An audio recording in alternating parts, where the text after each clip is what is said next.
Successful retailers that have been able to stand the test of time have been able to stay relevant over the years, and most importantly, exert a high pricing power that allowed them to overcome inflationary periods like the one we are experiencing right now, have something in common, and that is strong brands. Strong brands are not the product of chance or luck. In fact, all successful brands have a deliberate strategic brand management process behind them. Such process involves marketing activities and programs that are designed to build, measure, and manage brands to maximize their value over time. In particular, the strategic brand management process has these 4 steps: defining and establishing the brand positioning, planning and implementing brand marketing, measuring brand performance, and growing and sustaining brand value. In this course, we are going to get into the details of establishing brand positioning and building and managing a brand. And then we are going to close with the branding and positioning case study for one of the most successful brands of all time. So let's get started.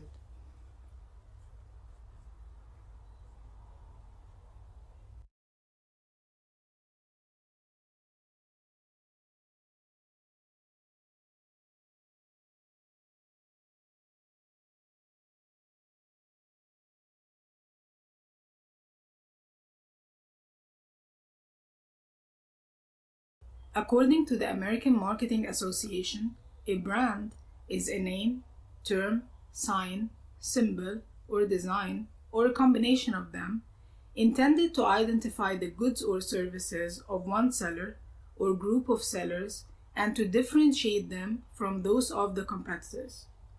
The differentiation could be tangible or functional, for example, related to the product performance, or it could also be intangible or emotional, for example, related to what the brand stands for and represents. Brands have been created to assign products to a certain producer or manufacturer, so that customers can know the source of the product and what to expect from it based on its brand. In fact, 2 products could be identical, but consumers will have different expectations about the quality and performance of the product based on the brand associated with them and how the company has been doing branding over the years, as well as consumer past experiences with the same brand. People also rely on brands to simplify decision-making and reduce risk. For example, when we explain the consumer buying journey, there have been so many stages the customer goes through in order to make the buying decision and come to the final choice of product from all the available alternatives. However, as we discussed, not all products are worth exerting that much effort and wasting time on going through the entire buying journey. For such products, consumers might use their knowledge about certain brands and past experiences with those brands to automatically go for their products instead of comparing and researching the alternatives. And that's the power of branding. It's like building a long-term relationship that will extend throughout the different products the company is going to produce for a long time. Surprisingly, this does not only apply to simple or insignificant products. I have recently come across an interesting survey result that says that 26% of people surveyed, and these have been 200,000 new car owners, they said they would buy an Apple car, a product that doesn't even yet exist. They specifically said, "We love the Apple brand, and we would consider buying a car if it made one." That's powerful branding. That's a company that has been carefully building and managing a brand for a long time, and we can see here how this always pays off.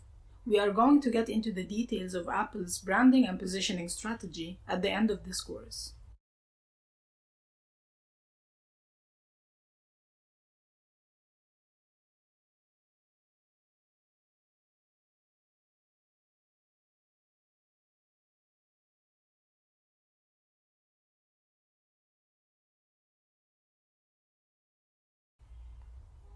Besides differentiation, brands also have more benefits for companies, and these include simplifying product tracing and handling, better organization and inventory management, legal protections through trademarks, patents, and copyrights, predictability and security of demand through brand loyalty, creating a barrier to entry against new competition who have to match the branding effort and all the investments that have been put into it over the years, securing price premiums even for identical products, which reflects on the bottom line, higher multiple in the case of selling the business because the brand itself has a monetary value.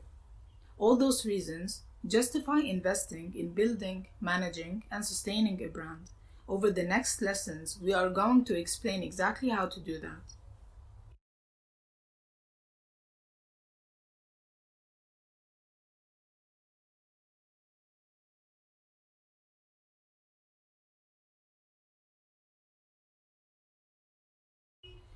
At the consumer behavior course, we explained how perception is more important than reality because people make decisions based on perception. Just like we said here, two products could be identical, but the brand name is what will define how consumers will react to the brand in terms of choosing the product and also how much they are willing to pay for it. So, branding is about managing the perception in consumers' mind about the brand. When they see or hear the name of the brand, what comes to their mind? What are the associations, and how can we deliberately enforce favorable associations into the consumer's minds through marketing activities? This is done by answering three questions: who, what, and why. By teaching consumers who this product is, by giving the product a name, which is the brand name, and customizing it with other brand elements such as logos, colors, and fonts that help people identify the product once they see all those elements. By answering what, we tell consumers what this product is all about and what it does for them. And with why, we tell them why they should care about this product. All this is done to create and highlight the differences between this product and other options on the market. Branding is all about creating differences because consumers should not think that all brands are the same. Because when all products are the same, people decide solely based on price. They are just going to choose the cheapest option. Those differences could be related to the product attributes or benefits related to product performance, but they can also be intangible and related to the image associated with owning or using this branded product.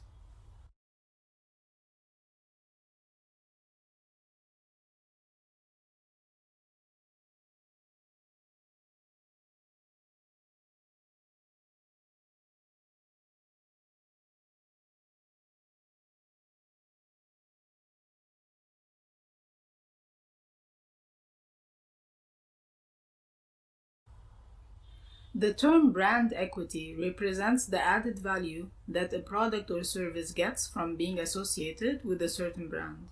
This value could be in the form of consumer reaction to and interaction with the brand, but could also come in the form of prices, market share, and profitability for the company. Consumer brand equity could be positive, for example, when people react favorably to the product once they realize its association with the brand name, or negatively, and that's exactly the opposite. If consumers are indifferent to a brand, that is, they neither react positively nor negatively, then this product brand name is considered a commodity or generic. And in this case, as we mentioned, the competition will only be based on price. Such consumer reaction is a result of their brand knowledge. That is, what they know about the brand through marketing activities and previous experiences. So the primary challenge for a marketer while branding a product is to ensure that customers have the right type of experience and knowledge about the product. Marketing campaigns in this case are considered an investment to build brand knowledge that will then pay back in the form of brand equity. However, when it comes to investing in brand building, quality is more important than quantity. What counts here is not how much you spent on the campaigns, but rather what type of memorable brand knowledge have you delivered to the consumers and how effectively you have identified and targeted the right consumers. We are now going to explore how you can build brand equity.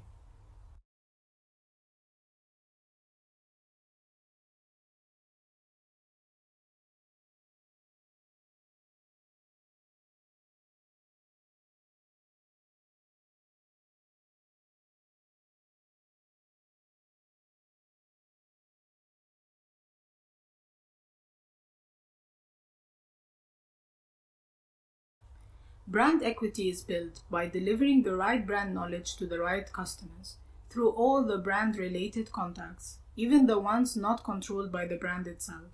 In general, there are three main brand equity drivers: brand elements and identities that make up the brand, such as name, logo, domain, slogan, packaging, signage, etc. For example, Nike is known for the swoosh, McDonald's is known for its golden arches, and so on. The products and services associated with the brand and their accompanied marketing activities and programs. For example, Converse is known for its signature sneakers. Dr. Martens is known for its unique boots, and so on. Other associations linked to the brand through various indirect ways. For example, a brand could be associated with a certain influencer or celebrity or movie character. For example, James Bond and Omega watches. The most successful brands use multiple brand elements. For example, as we mentioned, Nike is known for the swoosh, but also for its "Just Do It" slogan. Such brand elements should be chosen to build as much brand equity as possible. In other words, if consumers start having positive feelings and thoughts about a product just by having this product associated with the brand element, then this element is building brand equity. For example, the name Whole Foods automatically gives the impression that this brand sells healthy organic food. So that's a good choice for a brand element with just the name, and has been reinforced by choosing the color green for the logo, which is another brand element. There are 6 criteria when it comes to choosing brand elements. 3 are brand building, and these are memorable, meaningful, and likable. A memorable brand element is one that consumers can recall easily. For this case, a short brand name, such as Apple, is a good choice, for example, because it facilitates memorability of the brand element. Meaningful refers to the degree this brand element is being suggestive about the product category or its benefits and functions. Just like we just mentioned, Whole Foods suggest organic produce.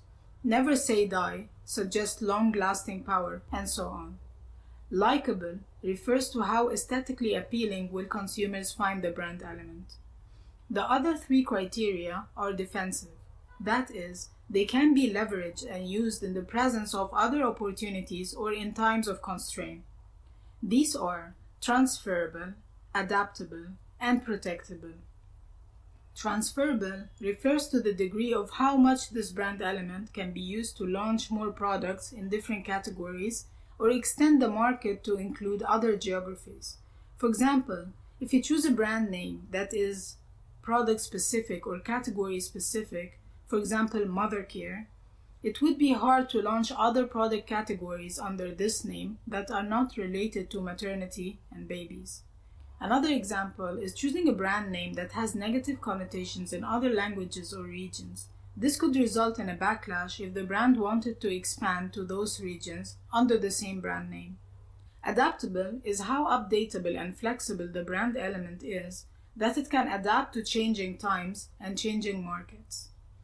Protectable is how legally protectable the brand element is. For example, if you choose a brand name that cannot be trademarked because it's generic, it would be very hard to protect. While choosing a brand name, applying the following tests could be useful. Association tests. What comes to mind when you hear this name? Learning tests. How easily can this name be pronounced? Memory tests. How well is it remembered? Preference tests. Which names are preferred among the shortlisted ones? It's also recommended to research the trademark database to make sure the name is available. As we've seen here, brand elements, when chosen and developed correctly, can help the brand sell its products, especially for products where consumers are not ready to go through the entire buying journey and researching alternatives. Here, a well-chosen brand name, logo, and package could be the deciding factor for making the purchase at the retail store. The positive associations that could develop through the right use of brand elements can also help in building brand equity over time. The second driver for brand equity after brand elements are the products and services themselves and the supporting marketing activities. Brand building marketing activities are holistic in nature. That is, they are not only about creating ads, but rather about delivering the brand knowledge across all points of brand contacts and touchpoints. Customers know about a brand through a wide range of methods, including using the product, talking to brand personnel, word of mouth from other consumers, and so on. Marketers who want to build a brand should try to manage all those experiences and touch points as much as possible, in addition to creating ads. For example, a retailer could use the following different methods to build brand equity: creating engaging store events that are relevant to the target customers, sponsoring for relevant causes and initiatives, choosing the right influencers to create buzz around the brand and spread it through word of mouth, joining or sponsoring relevant consumer communities or clubs, recruiting and training the right sales personnel to deliver the brand promise at the stores, partnering or collaborating with other brands that share the same target demographics. The third driver for brand equity is associations. As we discussed in the consumer behavior course, consumers store memory in the form of nodes connected by links. When one node is activated, other nodes that are linked and associated with it get activated as well if the link is strong enough. Brands could leverage such mechanism by deliberately creating associations with the brand through their marketing activities, such as advertising campaigns. But they can also create associations by linking themselves to other entities and building secondary brand knowledge. For example, when Amazon started having its own private label brands, in order to give those brands an initial push and head start, it leveraged its own primary brand, Amazon, by telling customers that this new private label brand is an Amazon brand. Such association between the two entities would give the new brand more leverage through the old mother brand. Other associations could be through the country of origin, such is the case with Japanese cars. People assume that those cars are good because they are Japanese. Another association could come from other popular brands that we are collaborating with. Another association could come from celebrity endorsement or influencer marketing, such is the case with athletic wear brands sponsoring top athletes. So in addition to the primary associations created by the brand, its product, and its marketing activities, secondary associations can be leveraged to build brand equity.